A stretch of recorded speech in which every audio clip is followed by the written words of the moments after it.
Les amis, aujourd'hui on va parler de ce piercing à l'arcade, de ce tatou papillon dans le bas du dos qui... Ah merde, c'était pas de l'aîné. Ou encore de votre mariage, voilà, vous l'aurez compris, on va parler regret. Et oui, on va parler d'un regret, plus précisément celui de l'instagrammeuse Mayrid qui a annoncé « J'ai pleuré pendant des mois tellement je regrettais le prénom de mon fils ».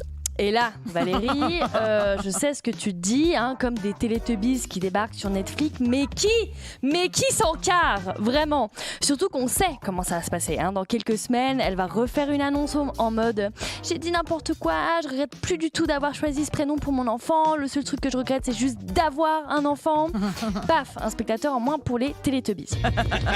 Après, c'est vrai qu'il faut le dire, je trouve quand même le prénom c'est important, hein. Honnêtement, avant de donner un prénom, cogite, hein, parce que ne laisse pas place à ta spontanéité créative, hein. On sait comment ça se passe dans la panique, t'es Nutella, tu vois. Donc la spontanéité, on l'a vu par exemple avec l'œuvre de mes parents. Moi, ça ne marche pas, hein, parce que les amis, moi je m'appelle quand même Cinzia Clémentine Césarine Cataneo. Bon bah voilà, hein, après comme avec un bouton de fièvre, faut apprendre à vivre avec, hein, et dans les deux cas, faut accepter que ça pique en bouche et que oui, tu auras moins de rapports sexuels que la moyenne. Bon, moi, quand je me présente, j'ai souvent le droit, vous savez, avec cette réaction du « Ah, c'est original, ouais. » Alors que, bon, ça va, oui, c'est chelou, mais est-ce que, s'il vous plaît, en 2022, on peut s'offusquer pour d'autres choses? Je sais pas, par exemple, la guerre, la planète qui brûle. Je vous signale qu'en 2022, ce n'est toujours pas interdit le port du leggings imprimé léopard. Enfin, je veux dire, il y a des trucs où on peut s'énerver, quoi. Et c'est vrai que moi, ça me saoule, parce que je vis le même cauchemar que les Uber, ou les Uber... ou les Uber, c'est-à-dire qu'on ne sait pas comment ça se prononce, quoi. Hein, à cause de ça, plusieurs fois par jour, je vis des malaises, des gens qui élaborent des espèces de stratégies pour ne pas prononcer mon prénom. Hein, quand on m'appelle, on est là. Ouais,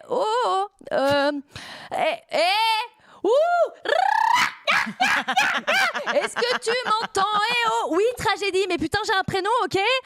Le prénom, c'est quand même le premier truc de ton identité que tu donnes aux gens, et moi je trouve que c'est hyper important que ça ne soit pas un malaise, hein, parce que sinon ça se saurait si on voulait que ce soit ça, hein. On se dirait tous bonjour en se pétant dessus, en faisant des blagues sur le Covid avec un accent raciste. Le Covid, une fois, moule frites, vraiment, va t'étouffer avec une chaussette s'il te plaît. Donc oui, le prénom c'est important. Par exemple, si ton gosse, tu l'appelles Enzo, eh ben c'est pas grave, mais il faut juste que tu sois ok avec le fait qu'il va couper ses spaghettis, qu'il aura des tableaux I Love London dans son salon, et que probablement quand une fille pleurera sur son épaule, elle pleurera en réalité sur le tatou de son berger allemand Johnny. Voilà, donc avec le prénom, il faut faire gaffe parce qu'il y a aussi le surnom, hein. Si ton gosse, il s'appelle Kylian, c'est super, hein, mais pense quand même au fait que son surnom, ce sera Kiki. Voilà, ton gosse, toute sa vie, il va se prendre pour un Yorkshire ou un membre que tu fais tourner dans les airs pour faire marrer tes potes. Charles Adamir, un choc pour moi d'apprendre que derrière la douce Charla se cachait une barbe. Moi, mon surnom, c'est Chin ou Chin Chin. Bon, bah, excusez-moi, ça peut porter à confusion, quoi. Hein, moi, quand on me dit Chin, je sais jamais si on m'appelle ou si on me fait santé. Donc, dans le doute, je dis oui et je prends un shot. Bref, donc cette Instagrammeuse, elle a fait un méga scandale, tout ça parce que son gosse, il s'appelait James. Ça va, non, James? Enfin, je veux dire, il y a pire, quoi. Elle aurait pu l'appeler Ségolène, Nénuphar ou Mac and Cheese 3, qu'est-ce que j'en sais. Alors oui, le prénom, c'est chouette, mais rappelez-vous que c'est comme pour un roman ou un porno. Le plus important, c'est pas le nom, mais ce qu'il y a dedans. Les bras cassés.